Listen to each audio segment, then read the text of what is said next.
नमस्कार दोस्तों, मैं मयंक आप सभी का स्वागत करता हूं आपके अपने YouTube चैनल उन्नति क्लासेस पर। तो जैसा कि आपको पता है कि मैं आपके लिए यूथ कंपटीशन का प्रैक्टिस सेट करा रहा हूं, जिसमें आपको जीके जीएस और हिंदी के जो क्वेश्चन है वो एक सेट में करा रहा हूं, और सेकंड जो इसका दूसरा पार्ट लेकर के आ रहा हूं वो मैं मैथ का लेकर के आ रहा हूं। आप मैथ को थोड़ा सा कम वेटेज दे रहे हैं, ऐसा मैं देख रहा हूँ। अब मैथ में उतना रिस्पॉन्स नहीं आ रहा। मैथ भी आपके लिए उतनी ही इंपॉर्टेंट है जितनी कि जीके जीएस है। बात समझ रहे हैं आप बात को? तो मैथ को जिन लोगों को मैथ वीक है वो लोग उन वीडियोस को जरूर देखें। मैंने बहुत ही बच्चों के तरीके से छोटे छोटे, चाहे वो ग्राफ के क्वेश्चन हो। और हाँ, एक बात और, ज्यादा कठिन पढ़ने के चक्कर में मत पढ़िएगा। आप सिंपल पढ़िए, बार बार पढ़िए, वही पेपर में आएगा, वही आप सही करके चले आएंगे, आप 80+ ले आएंगे नंबर। समझ रहे बात को? ठीक है, तो ठीक है, सब लोग चैनल को सब्सक्राइब करिएगा, वीडियो को लाइक और शेयर कीजिएगा। आई थिंक आपको वीडियोज बहुत पसंद आ रहे हैं। ठीक है, मैं ज्यादा टाइम भी आपका खराब नहीं करता हूं, आंसर भी बताता हूं आपको। तो चलिए स्टार्ट करते हैं। सूची 1 और सूची 2 को सुमिलित करना है और काल और घटना को बताना है कि 1527 में क्या हुआ था। तो 1527 में क्या हुआ था ये आपको जवाब बताना है। तो और इसके बाद में 1556 में क्या हुआ था ये बताना है।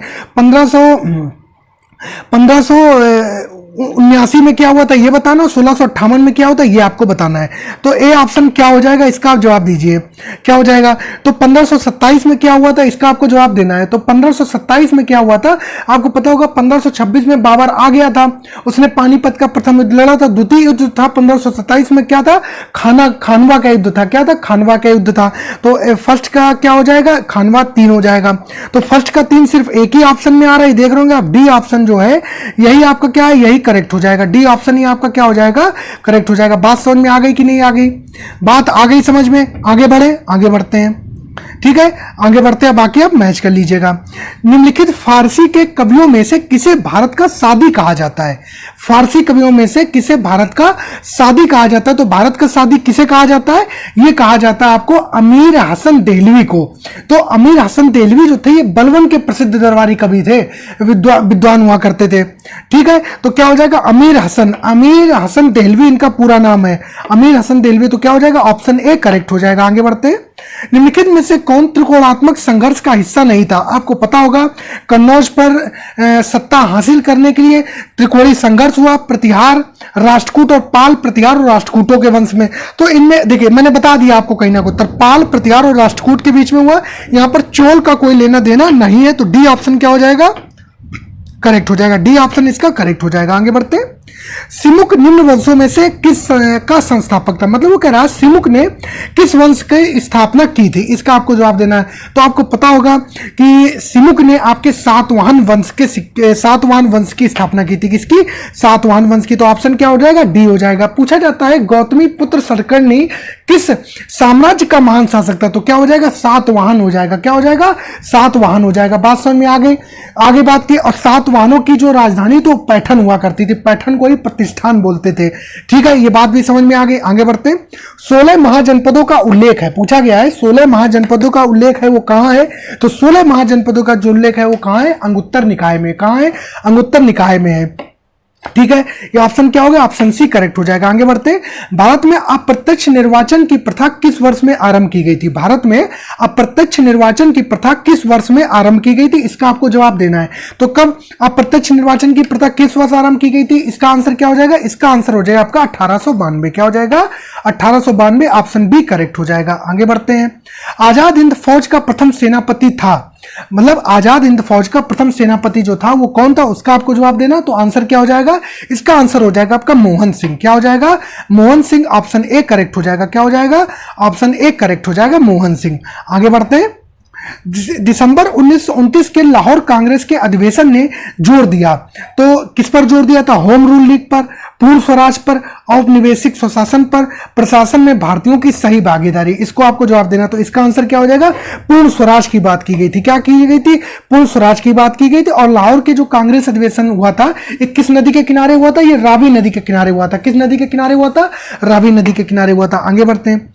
वर्ष 1928 में हिंदुस्तान सोशलिस्ट रिपब्लिकन एसोसिएशन की स्थापना कहाँ हुई थी? मैं थोड़ा सा आपको बता दूं कि क्या हुआ था कि 1924 में सबसे पहले एचआरए की स्थापना हुई थी। क्या? हिंदुस्तान रिपब्लिकन एसोसिएशन की। 1928 में है, इसमें सोशलिस्ट शब्द जोड़ दिया गया, तो एचएसआरए हो गया, हिंदुस्तान सोशलिस्ट रिपब्लिकन एसोसिएशन हो गया। तो इसका जो एचआरए की जो स्थापना वो तो कानपुर में हुई थी, एचएसआरए की स्थापना जो हुई थी वो कहाँ हुई थी? दिल्ली के फिरोज शाह कोटला मैदान में हुई थी। तो फिरोज शाह कोटला मैदान कहाँ है? दिल्ली में। ऑप्शन बी करेक्ट हो जाएगा। आगे बढ़ते हैं। भारतीय राष्ट्रीय कांग्रेस का एकमात्र अधिवेशन जिसे महात्मा गांधी द्वारा संबोधित किया गया था संपन्न हुआ था। भारतीय राष्ट्रीय कांग्रेस का एकमात्र अधिवेशन जिसे महात्मा गांधी द्वारा संबोधित किया गया था संपन्न हुआ था। कहां संपन्न हुआ था? इसका आपको जवाब देना है। तो कहां संपन्न हुआ था आपका? ये हुआ था आपका बेलगाम कर्नाटक में, जो कि कब हुआ था? 1924 में हुआ था। गांधी जी ने एकमात्र अधिवेशन की अध्यक्षता की है 1924 में, जो बेलगाम कर्नाटक में हुआ था। आगे बढ़ते हैं। आंग्ल अमेरिकन संस्कृति परिमंडल में नहीं सम्मिलित किया जाता है। आंग्ल अमेरिकन संस्कृति परिमंडल में नहीं सम्मिलित किया जाता है, इसका आपको जवाब देना है। तो इसका क्या हो जाएगा आंसर? इसका आंसर हो जाएगा आपका, क्या हो जाएगा इसका? क्यूबा हो जाएगा। तो कनाडा है, मेक्सिको है और कनाडा है, संयुक्त राज्य अमेरिका, मेक्सिको है, लेकिन आपका क्यूबा नहीं है। डी ऑप्शन, ये जो 3 और 4 जो है ये क्या हो जाएगा? करेक्ट हो जाएगा। 3 और 4 मेक्सिको और क्यूबा जो है ये करेक्ट आंसर हो जाएंगे। आगे बढ़ते हैं। निम्न में से किसे आप सामान्य रूप से टॉर्नेडो से संबद्ध करेंगे? मतलब टॉर्नेडो जो है वो क्या है एक तरीके का, तो आपको बताना है कि टॉर्नेडो क्या है, इसका आपको जवाब देना। तो क्या हो जाएगा इसका? ये हो जाएगा टॉर्नेडो जो तूफान आते हैं वो कहां आते हैं? ये आते टॉर्नेडो तूफान जो आपके आते हैं ये कहां आते हैं? ये आते हैं आपके हिंद महासागर में। कहां आते हैं? हिंद महासागर में आते हैं। तो क्या हो जाएगा? ऑप्शन सी करेक्ट हो जाएगा। क्या हो जाएगा? Option A. हाँ, जो ये क्या बोलते हैं इसको, टॉर्नेडो जो आते हैं कहाँ आते हैं? आपके हिंद महासागर में आते हैं। कहाँ आते हैं? मेक्सिको की खाड़ी में आते हैं। सॉरी, मेक्सिको वही कहें, कुछ कंफ्यूजन गलत हो रहा है। क्या हो जाएगा? मेक्सिको की खाड़ी में। क्या हो जाएगा? ऑप्शन ए करेक्ट हो जाएगा। आगे बढ़ते हैं। निम्नांकित में से भारतवर्ष में कौन सा भूतापीय शक्ति ऊर्जा के उत्पादन के लिए उपयुक्त नहीं है? इसका आपको जवाब देना। तमिलनाडु का पूर्वी तट, लद्दाख की पूगा घाटी, मणिकरण क्षेत्र हिमाचल प्रदेश, महाराष्ट्र का पश्चिमी घाट। तो इसका आपको जवाब देना। तो इसका आंसर क्या हो जाएगा? इसका आंसर हो जाएगा आपका तमिलनाडु का पूर्वी तट। क्या हो जाएगा? तमिलनाडु का पूर्वी तट। ऑप्शन ए करेक्ट हो जाएगा। क्या हो जाएगा? ऑप्शन ए करेक्ट हो जाएगा। आगे बढ़ते हैं। भारत का लगभग 2/3 कोयला पाया जाता है। भारत का लगभग 2/3 कोयला पाया जाता है। ब्रह्मपुत्र घाटी में, दामोदर घाटी में, गोदावरी घाटी में या महानदी घाटी में? इसका आपको जवाब देना है। तो क्या हो जाएगा? ये हो जाएगा आपका दामोदर घाटी में। क्या हो जाएगा? दामोदर घाटी में। तो ऑप्शन बी है वो क्या हो जाएगा? करेक्ट हो जाएगा। ऑप्शन बी करेक्ट हो जाएगा। आगे बढ़ते हैं। इर्डा नियमन करती, इर्डा, तो इर्डा की बात करें तो ये होता है आपका, इर्डा की जो स्थापना हुई थी वो मल्होत्रा समिति की सिफारिश पर हुई थी। कब हुई थी? मल्होत्रा समिति की सिफारिश पर हुई थी। इसको बोलते हैं insurance regulatory development authority, means बीमा नियामक एवं विकास प्राधिकरण बोलते हैं। तो ये क्या हो जाएगी? ये इंश्योरेंस अर्थात बीमा कंपनियों से संबंधित। तो क्या हो जाएगा? ऑप्शन बी करेक्ट हो जाएगा। क्या हो जाएगा? ऑप्शन बी करेक्ट हो जाएगा। आगे बढ़ते हैं। वर्ष 2011 की जनगणना के अनुसार निम्नलिखित में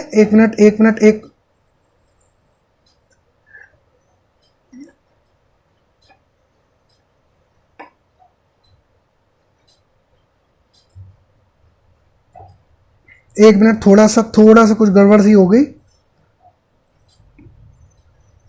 थोड़ा सा क्या है ये देखिए, कहां पे थे हम लोग? हाँ, इर्डा हो गया था। वर्ष 2011 की जनगणना के अनुसार निम्नलिखित में से किस राज्य में सर्वाधिक साक्षरता सर्वाधिक थी? तो आपको बताना है किस राज्य में सर्वाधिक साक्षरता थी। किस राज्य में सर्वाधिक साक्षरता थी, इसका आपको जवाब देना है। तो इसका आंसर क्या हो जाएगा? इसका आंसर हो जाएगा आपका मणिपुर हो जाएगा। क्या हो जाएगा? मणिपुर हो जाएगा। ऑप्शन ए करेक्ट हो जाएगा। आगे बढ़ते हैं। सूची 1 को सूची 2 से सुमेलित करना है। वो कह रहा है कृषि श्रमिक सामाजिक सुरक्षा योजना कब आई थी? स्वर्ण जयंती ग्राम स्वरोजगार योजना आई थी। रोजगार गारंटी योजना कब आई थी? प्रधानमंत्री ग्रामोदय योजना कब आई थी? इसका आपको जवाब देना है। तो इसका आंसर क्या हो जाएगा? देखिए, तो आपको सबको पता होगा स्वर्ण जयंती ग्राम स्वरोजगार योजना थी, वो कब आई थी? 1999 में आई थी। कब आई थी? 1999 में आई थी। अभी भाई आप लोगों ने लेखपाल वगैरह का पेपर दिया होगा तो उसमें प्रश्न आया था शायद। तो स्वर्ण जयंती उसकी आया नहीं था शायद, उसकी तैयारी भी करी होगी आपने, तो ये प्रश्न तो आता ही होगा। तो बी का जो ऑप्शन करेक्ट हो जाएगा वो हो जाएगा 3। बी का 3 ए ऑप्शन में भी आ रहा है और डी ऑप्शन में भी आ रहा है। और बात करें रोजगार गारंटी योजना, रोजगार गारंटी योजना कब आई थी? ये आई थी एम्प्लॉयमेंट एश्योरेंस स्कीम जो आई थी 1993 में, ये पीवी नरसिम्हा राव जी ने लॉन्च की थी। और प्रधानमंत्री ग्रामोदय योजना कब आई थी? प्रधानमंत्री ग्रामोदय योजना कब आई थी? ये 2000 में आई थी। तो ए का क्या हो जाएगा? 2001 हो जाएगा। तो कौन सा हो जाएगा? डी ऑप्शन क्या हो जाएगा? करेक्ट हो जाएगा। डी ऑप्शन जो क्या हो जाएगा? करेक्ट हो जाएगा। आगे बढ़ते हैं। निम्नलिखित में से कौन सा एक सही सुमेलित नहीं है? तेल शोधक कारखाना मथुरा, उर्वरक संयंत्र लखनऊ, कालीन उद्योग भदोही, एल्यूमिनियम उत्पादन सोनभद्र। तो इसका आपको जवाब देना। तो आंसर क्या हो जाएगा? इसका आंसर क्या हो जाएगा? इसका आंसर हो जाएगा आपका जो उर्वरक संयंत्र है ये आपका गोरखपुर में है। कहां है? गोरखपुर में है। गोरखपुर में है। तो क्या हो जाएगा? बी जो है वो क्या हो जाएगा? करेक्ट हो जाएगा। आगे बढ़ते हैं। गरीबी उन्मूलन का नारा किस पंचवर्षीय योजना में दिया गया था? गरीबी उन्मूलन का जो नारा है किस पंचवर्षीय योजना में दिया गया था? ये दिया गया था आपका पंचम पंचवर्षीय योजना। किसमें? पंचम पंचवर्षीय योजना। तो ऑप्शन सी करेक्ट हो जाएगा। आगे बढ़ते हैं। निम्नलिखित में से कौन सा बैंक कृषि एवं ग्रामीण विकास को प्रोत्साहित करता है? निम्नलिखित में से कौन सा बैंक ग्रामीण कृषि एवं विकास को प्रोत्साहित करता है? इसका आपको जवाब देना है। तो इसका आंसर क्या हो जाएगा? तो इसका क्या हो जाएगा? नाबार्ड हो जाएगा। क्या? नाबार्ड हो जाएगा। नाबार्ड की स्थापना 12 जुलाई 1980 को हुई थी। शिवरमन समिति की सिफारिश पर हुई थी। इसका हेडक्वार्टर मुंबई में है। वर्तमान में इसके अध्यक्ष गोविंद राजलू चिंताला जी हैं। तो इसका आंसर क्या हो जाएगा? आंसर करेक्ट हो जाएगा आपका सी करेक्ट हो जाएगा। आगे बढ़ते हैं। निम्नलिखित में से संविधान का कौन सा भाग नगर पालिकाओं से संबंधित है? तो नगर पालिका आपको पता होगा कि नगर पालिका के लिए क्या हुआ था? नगर पालिका से संबंधित है। इसका आपको जवाब देना। तो आंसर क्या हो जाएगा? जवाब दीजिए। तो भाग 6 की बात कर लोगे तो भाग 6 में क्या है? संघ की कार्यपालिका है। भाग 7 में क्या है? भाग 7 में क्या है? इसमें जो अनुसूची, पहली अनुसूची के भाग खा के राज्य हैं। ठीक है, नगर पालिकाओं से। ठीक है, और उसके बाद में भाग 8 की बात करेंगे तो क्या? संघ राज्य क्षेत्र यूटी है। और भाग 9 का में क्या है? आपके नगर पालिकाएं हैं। क्या है? नगर पालिकाएं हैं। तो क्या हो जाएगा? डी ऑप्शन करेक्ट हो जाएगा। आगे बढ़ते हैं। निम्नलिखित भारतीय राज्यों में से किस राज्य का अपना उच्च न्यायालय नहीं है? मींस किस राज्य का अपना उच्च न्यायालय नहीं है? इसका आपको जवाब देना है। ठीक है, तो किसका उच्च न्यायालय नहीं है इसका? तो आपको पता होगा मिजोरम का जो है वो उच्च न्यायालय नहीं है। मिजोरम का जो है वो उच्च न्यायालय नहीं है। ठीक, बात समझ में आ गई। आगे बढ़ते हैं। भारतीय संसद में शामिल है। भारतीय संसद में शामिल है। तो भारतीय संसद में क्या आता है? भारतीय संसद में आपके लोकसभा आती है, राज्यसभा आती है, राष्ट्रपति। तो क्या डी ऑप्शन है वो क्या हो जाएगा? करेक्ट हो जाएगा। आगे बढ़ते हैं। निम्नलिखित में से किसकी संतुष्टि पर भारतीय संविधान में मूल कर्तव्य शामिल किया गया? निम्नलिखित में से किसकी संतुष्टि पर भारतीय संविधान में मूल कर्तव्य शामिल किया गया? तो मूल कर्तव्य किसकी समिति पर आए थे? जो 42वां संविधान संशोधन 1976 में हुआ था, स्वर्ण सिंह समिति पर। क्या? स्वर्ण सिंह समिति पर। ऑप्शन सी क्या हो जाएगा? करेक्ट हो जाएगा। आगे बढ़ते हैं। भारतीय संविधान की निम्नलिखित में से कौन सी अनुसूची राज्यसभा में स्थानों के आवंटन से संबंधित है? भारतीय संविधान की निम्नलिखित में से कौन सी अनुसूची राज्यसभा में स्थानों के आवंटन से संबंधित है? तो ये कौन सी अनुसूची हो जाएगी? ये हो जाएगी आपकी कौन सी? चौथी अनुसूची। क्या हो जाएगी? चौथी अनुसूची हो जाएगी। तो ऑप्शन बी जो है वो क्या हो जाएगा? करेक्ट हो जाएगा। आगे बढ़ते हैं। रक्त कैंसर को नियंत्रित करने के लिए उपयोग किया जाने वाला रेडियोधर्मी समस्थानिक है। रक्त कैंसर में, ब्लड कैंसर में जो समस्थानिक इस्तेमाल किया जाता है उसका आपको जवाब देना। तो क्या हो जाएगा? ये होता है आपका फास्फोरस 32। क्या होता है? फास्फोरस 32। ऑप्शन ए जो है वो क्या हो जाएगा? करेक्ट हो जाएगा। ऑप्शन ए जो है वो क्या हो जाएगा? करेक्ट हो जाएगा। आगे बढ़ते हैं। मानव शरीर में इंसुलिन उत्पादक अंग है। मानव शरीर में इंसुलिन उत्पादक अंग है। इसका आपको जवाब देना। तो इसका आंसर क्या हो जाएगा? ये हो जाएगा आपका अग्नाशय। क्या हो जाएगा? अग्नाशय हो जाएगा। ऑप्शन डी करेक्ट हो जाएगा। आगे बढ़ते हैं। हरित गृह प्रभाव क्या है? हरित गृह प्रभाव क्या है? वैश्विक ताप में वृद्धि, वैश्विक ताप में कमी, सागर जल के ताप में वृद्धि, नदियों एवं झीलों के ताप में वृद्धि। इसका आपको जवाब देना। तो इसका आंसर क्या हो जाएगा? वैश्विक ताप में वृद्धि हो जाएगा। क्या हो जाएगा? वैश्विक ताप में वृद्धि। ऑप्शन ए करेक्ट हो जाएगा। आगे बढ़ते हैं। सिरका का रासायनिक नाम है। सिरका का रासायनिक नाम है। इसका आपको जवाब देना। तो इसका आंसर क्या हो जाएगा? सिरका का रासायनिक नाम होता है आपका एसिटिक एसिड। क्या होता है? एसिटिक एसिड होता है, जिसका की फॉर्मूला क्या होता है? CH3COOH होता है। ऑप्शन ए करेक्ट हो जाएगा। आगे बढ़ते हैं। निम्नलिखित में से किसमें उच्चतम ऊर्जा ऊर्जा होती है? नीले में, हरा प्रकाश में, लाल प्रकाश में, पीले प्रकाश में। तो आपको पता होगा कि सबसे जो उच्चतम ऊर्जा होगी वो किसमें होगी आपके? वो होगी आपके नीले प्रकाश में। किसमें होगी? नीले प्रकाश में होगी।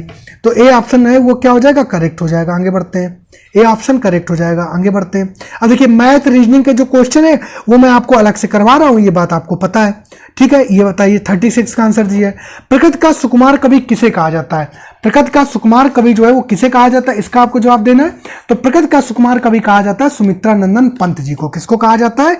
सुमित्रा नंदन पंत जी को कहा जाता है। तो ऑप्शन ए करेक्ट हो गया। क्या हो गया? ऑप्शन ए करेक्ट हो गया। आगे बढ़ते हैं। 9-2-11 होना, 9-2-11 होने का सबको पता मतलब क्या होता है? भाग जाना। क्या हो जाता है? भाग जाना। ऑप्शन सी करेक्ट हो गया। ऑप्शन सी करेक्ट हो गया। आगे बढ़ते हैं। 2 या 2 से अधिक अत्यंत समीपस्थ वर्णों के मेल से जो परिवर्तन होता है वह है। तो उसका आपको जवाब देना। तो इसका आंसर क्या हो जाएगा? वो हो जाएगा आपका संधि। वर्णों के मेल को क्या है? वर्णों का मेल हो तो संधि कहलाएगा। आगे बढ़ते हैं। दिए गए विकल्पों में से शुद्ध वाक्य पहचानिए। मजदूरों को अनेक काम है, मजदूरों को अनेकों काम है, मजदूरों को अनेकों काम है, मजदूरों को अनेक काम है। तो इसका आपको जवाब देना। तो इसका आंसर क्या हो जाएगा? मजदूरों को अनेक काम है। तो क्या हो जाएगा? डी ऑप्शन जो है वो क्या हो जाएगा? करेक्ट हो जाएगा। ठीक है, आगे बढ़ते। अपने जीवन पर स्वयं लिखी कथा वाक्यांश के लिए एक शब्द होगा। तो अपने जीवन पर अगर स्वयं लिखा जाए तो क्या कहलाता है? आत्मकथा कहलाता है। तो क्या हो जाएगा? डी ऑप्शन क्या हो जाएगा? करेक्ट हो जाएगा। आगे बढ़ते हैं। ये रीजनिंग के क्वेश्चन, इनको भी मैं आपसे अलग अलग से करा रहा हूं, पता है आपको, ठीक है। ये देखिए, केंद्रीय पक्षी अनुसंधान संस्थान कारी सेंट्रल एवियन रिसर्च इंस्टीट्यूट जो है उत्तर प्रदेश में कहां स्थित है? ये स्थित है आपका कहां? बरेली में है। कहां है? बरेली में। इसकी स्थापना 1979 में हुई थी। कहां स्थित है? बरेली में स्थित है। इसकी स्थापना जो है 1979 में हुई थी। आगे बढ़ते हैं। राष्ट्रीय मतदाता दिवस कब मनाया जाता है? राष्ट्रीय मतदाता दिवस कब मनाया जाता है? ये मनाया जाता है आपका 25 जनवरी को। कब मनाया जाता है? 25 जनवरी को मनाया जाता है। 15 जनवरी को क्या मनाया जाता है? आर्मी डे मनाया जाता है। ठीक है, आगे बढ़ते हैं। निम्नलिखित में कौन सा नृत्य उत्तर प्रदेश का शास्त्रीय नृत्य है? तो आपको पता है कथकली केरल का है, भांगड़ा कोई शास्त्रीय नृत्य नहीं है, कुचिपुड़ी जो है वो कहाँ है? कुचिपुड़ी आंध्र प्रदेश का है, और कथक जो है वो कहाँ है? उत्तर प्रदेश का है। कथक जो है वो कहाँ है? उत्तर प्रदेश का। ऑप्शन सी करेक्ट हो जाएगा। आगे बढ़ते हैं। खतरनाक कचरों में पाए जाने वाले 2 रासायनिक पदार्थों के प्रत्यक्ष प्रभाव के फलस्वरूप मृत्यु हो सकती है, वे पदार्थ कौन से हैं? इसका आपको जवाब देना। तो वे पदार्थ कौन से हैं? वो पदार्थ होते हैं आपके मरकरी और साइनाइड। क्या होते हैं? मरकरी और साइनाइड। ऑप्शन सी जो है वो क्या हो जाएगा? करेक्ट हो जाएगा। आगे बढ़ते हैं। संयुक्त राष्ट्र संघ की सरकारी भाषाएं है, संयुक्त राष्ट्र संघ की सरकारी भाषाएं है, कौन कौन सी सरकारी भाषा है? इसका आपको जवाब देना। तो क्या हो जाएगा? ABC अंग्रेजी है, फ्रेंच है, चीनी है, रूसी है, अरबी है और स्पेनिश है। क्या हो जाएगा? 55 का क्या हो जाएगा? 55 का जो करेक्ट आंसर हो जाएगा वो हो जाएगा आपका ए ऑप्शन क्या हो जाएगा? करेक्ट हो जाएगा। आगे बढ़ते हैं। सूर्य की किरणों को पृथ्वी तक पहुंचने में लगभग कितना समय लगता है? सूर्य की किरणों को पृथ्वी तक पहुंचने में लगभग कितना समय लगता है? इसका आपको जवाब देना है। कितना समय लगता है? इसका आपको जवाब देना है। तो इसका आंसर क्या हो जाएगा? क्या हो जाएगा इसका आंसर हो जाएगा लगभग, होता क्या है ये 8 मिनट और 16 सेकंड के आसपास लगता है। तो 8 मिनट की बात करें, 8 × 48 480 और 16 की बात करें तो लगभग 500 सेकंड के करीब। किसका? लगभग 500 सेकंड के करीब। तो ऑप्शन डी है वो क्या हो जाएगा? करेक्ट हो जाएगा। आगे बढ़ते हैं। किसी विधानसभा में भारत के संविधान के अनुसार कम से कम और अधिक से अधिक कितने सदस्य हो सकते हैं? तो क्या हुआ? कम से कम जो हो सकते हैं वो आपके कितने हो सकते हैं? 60, और अधिक से अधिक कितने हो सकते हैं? 500 हो सकते हैं। तो कौन सा ऑप्शन करेक्ट हो जाएगा? ऑप्शन डी जो है वो क्या हो जाएगा? करेक्ट हो जाएगा। आगे बढ़ते हैं। नई दिल्ली का मुख्य वास्तुविद एवं डिजाइनर कौन था? तो नई दिल्ली का पता कौन था? नई दिल्ली ली कार्बूजियर चंडीगढ़ का था, कलकत्ता का जाप चारनाक था, ठीक है, और मद्रास का फ्रांसिस मार्टिन था। तो दिल्ली का कौन था? एडवर्ड लुटियंस था। आगे बढ़ते हैं। किस राज्य केंद्र शासित प्रदेश ने भारत के पहले ई वेस्ट पार्क को मंजूरी दी है? तो ई वेस्ट पार्क को किसने मंजूरी दी है? इसका आपको जवाब देना है। तो ई वेस्ट पार्क को मंजूरी दी है दिल्ली की सरकार ने दी है। किसने? दिल्ली की सरकार ने दी है। आगे बढ़ते हैं। 3 साल की अवधि के लिए सेबी के नए अध्यक्ष के रूप में नियुक्त किया गया है। तो सेबी की नए अध्यक्ष जो चुनी गई है वो किनका नाम क्या है? माधवीपुरी बुच। क्या? माधवीपुरी बुच। इसका आंसर क्या हो जाएगा? बी ऑप्शन क्या हो जाएगा? करेक्ट हो जाएगा। बी ऑप्शन करेक्ट हो जाएगा। आगे बढ़ते हैं। भारत ने यूक्रेन से अपने नागरिकों को वापस लाने के लिए कौन सा अभियान शुरू किया था? तो कौन सा अभियान शुरू किया था? यह था ऑपरेशन गंगा था। कौन था? ऑपरेशन गंगा था। ऑप्शन सी करेक्ट हो जाएगा। आगे बढ़ते हैं। और ऑपरेशन देवी शक्ति किसके लिए था? इसका जवाब आप कमेंट बॉक्स में बताएंगे करके। निम्नलिखित में से कौन सा हवाई अड्डा पूरी तरह से सौर ऊर्जा से संचालित दुनिया का पहला हवाई अड्डा बन गया है? तो इसका आपको जवाब देना। तो इसका आंसर क्या हो जाएगा? कोचीन अंतरराष्ट्रीय हवाई अड्डा। क्या हो जाएगा? कोचीन अंतरराष्ट्रीय हवाई अड्डा हो जाएगा। कोची अंतरराष्ट्रीय हवाई अड्डा कहाँ है? केरल में। बी ऑप्शन क्या हो जाएगा? करेक्ट हो जाएगा। आगे बढ़ते हैं। निम्नलिखित में से किसे राष्ट्रीय मूल्यांकन और प्रत्यायन परिषद NAAC की कार्यकारी समिति के अध्यक्ष के रूप में चुना गया है? इसका आपको जवाब देना है। तो इसका आंसर क्या हो जाएगा? ये हो जाएगा आपका भूषण पटवर्धन। क्या हो जाएगा? Bhushan Patwardhan. Option D correct हो जाएगा। आगे बढ़ते हैं। अमेरिका के सर्वोच्च न्यायालय की पहली अश्वेत महिला न्यायाधीश कौन बनी है? अमेरिका के सर्वोच्च न्यायालय की पहली अश्वेत महिला न्यायाधीश कौन बनी है? कौन बनी है? इसका आपको जवाब देना है। तो आंसर क्या हो जाएगा इसका आंसर हो जाएगा आपका केंताजी ब्राउन जैक्सन। ऑप्शन डी जो है वो क्या हो जाएगा? करेक्ट हो जाएगा। आगे बढ़ते हैं। सड़क पर रहने वाले जानवरों के लिए भारत की पहली एम्बुलेंस निम्नलिखित में से किस शहर में शुरू की गई है? इसका आपको जवाब देना है। तो इसका आंसर क्या हो जाएगा? ये हो जाएगा आपका चेन्नई हो जाएगा। क्या हो जाएगा? चेन्नई। ऑप्शन बी करेक्ट हो जाएगा। आगे बढ़ते हैं। निम्नलिखित में से कौन बोल्ट्जमैन मेडल से सम्मानित होने वाला पहला भारतीय बन गया है? तो बोल्ट्जमैन मेडल से सम्मानित होने वाला पहला भारतीय कौन बन गया है? वो बन गए हैं आपके कौन? दीपक धर। कौन? दीपक धर। ऑप्शन ए करेक्ट हो जाएगा। आगे बढ़ते हैं। निम्नलिखित में से कौन उड़ान एक मजदूर बच्चे की पुस्तक के लेखक है? उड़ान एक मजदूर बच्चे की पुस्तक के लेखक कौन है? इसका आपको जवाब देना है। तो इसके आंसर कौन हो जाएगा? मिथिलेश तिवारी। कौन हो जाएंगे? मिथिलेश तिवारी हो जाएंगे। ठीक है। ऑप्शन डी जो है वो क्या हो जाएगा? इसका करेक्ट हो जाएगा। आगे बढ़ते हैं। 31वें दक्षिणी पूर्व एशियाई खेल किस देश में आयोजित किए जाएंगे? तो किस देश में होंगे आपके? ये होंगे आपके वियतनाम में। कहां होंगे?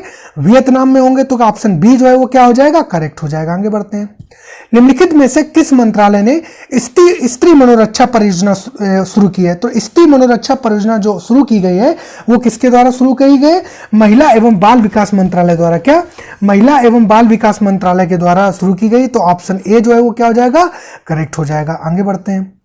भारतीय वायुसेना द्वारा वायु शक्ति अभ्यास 2022 का आयोजन निम्नलिखित में से किस एक स्थान पर किया जाए? तो वायुसेना पहली बात तो कि जो युद्ध अभ्यास वायु शक्ति जो है ये कहाँ किया गया था? ये किया गया था आपका कहाँ? जैसलमेर में। राजस्थान के जैसलमेर में। तो कौन सा ऑप्शन करेक्ट हो जाएगा? ये हो जाएगा ऑप्शन ए इसका करेक्ट हो जाएगा। ये आपका कौन सा? ये गद्यांश आया। गद्यांश दिया है शिक्षा को वैज्ञानिक और प्राविधिक मूलाधार देकर हमने जहां भौतिक परिवेश को पूर्णतः परिवर्तित किया। ये शायद पेट में आया था। ये पेट में आया था क्या? ये पेट में आया था। ये हमने इतने प्रैक्टिस करवा दिए हैं, कर लिए हैं कि शायद हमको ऐसा लग रहा है ये पूछा गया है। तो इसमें क्या है? आज का मानव अपने व्यक्तित्व और अस्तित्व के प्रति इसलिए शंकालु है क्योंकि क्या? क्योंकि वह विज्ञान की विध्वंसक शक्तियों से क्या है? भयभीत है। तो क्या हो जाएगा? ऑप्शन ए करेक्ट हो जाएगा। आगे बढ़ते हैं। हमारी विज्ञान धृत शिक्षा की सर्वाधिक महत्वपूर्ण देन है। क्या देन है इसकी? जीवन का अपरिसीम भौतिक विकास। तो ऑप्शन सी है वो क्या हो जाएगा? इसका करेक्ट हो जाएगा। ठीक है। इस प्रकार से आप गद्यांश को आप स्वयं करिएगा और उसके ठीक है गद्यांश आप करेंगे, कोई दिक्कत नहीं होगी, बहुत सिंपल होता है। और मैथ और रीजनिंग के जो क्वेश्चन है वो मैं आपको करवाऊंगा, उसकी क्लास अलग से लेकर के आ रहा हूं। अभी लिखा महात्मा गांधी किसके अग्रगामी थे? तो महात्मा गांधी सीधी सी बात है सत्याग्रह के बहुत बड़े अग्रगामी थे। ठीक है। तो सब लोग अपने पढ़ाई को जारी रखिएगा और प्रैक्टिस सेट जितने भी होंगे इनको बार बार रिवाइज करते रहिएगा। इन्हीं में से आपका बेड़ा पार हो जाएगा। ठीक है। तो ठीक है, सब लोग चैनल को सब्सक्राइब कर लीजिएगा, रिक्वेस्ट है सब लोगों से, और वीडियो को लाइक शेयर जरूर करते रहिएगा। और फास्ट मोड में 2-2, 3-3 बार ऐसे लगाइए 1.5 में, और ऐसे कान के पास लगाइए और क्वेश्चन रिपीट करने दीजिए पढ़ते हुए, तो ऐसे अपने अंदर जाने दीजिए। ठीक है। तो सब लोग अपना ध्यान रखिएगा। सब लोगों को नमस्कार, जय हिंद।